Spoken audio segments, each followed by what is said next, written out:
I have a question for you.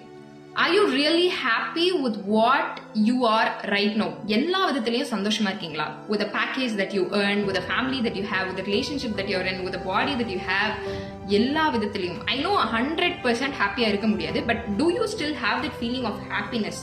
இந்த வெர்ஷன்ல I'm happy while you're trying to become the better version of yourself. எல்லாருக்குமே better ஆகணும், of course. அந்த version ஆகும் போதும் do you still love this current version?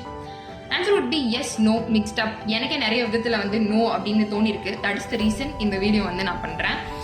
Of course நம்ம எல்லாருமே எப்படி வளர்ந்துருக்கோம் அப்படின்னா ஒருத்தனை ஜெயிச்சுட்டே இருக்கணும் அப்படின்ற மென்டாலிட்டியில தான் வளர்ந்துருக்கோம்னு நினைக்கிறேன். Maybe if you are not I'm happy.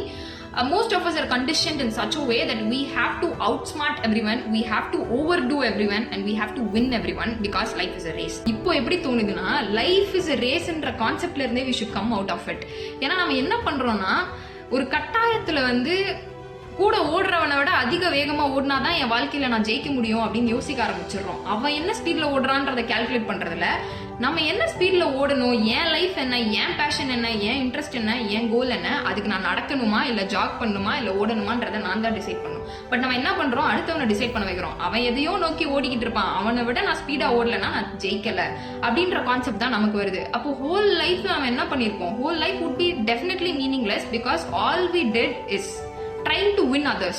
So ஏதாச்சும் ஒன்று பண்ணணும்னு தோணுச்சுன்னா do it for yourself. அவனை விட நான் பெட்டரா பண்ணிருக்கேன், அவனை விட ஸ்டேட்டஸ்லயோ மெட்டீரியலிஸ்டிக்லயோ கெரியர்லயோ ஐம் டூயிங் பெட்டர் அப்படின்னு ப்ரூவ் பண்றதுக்காக don't do things.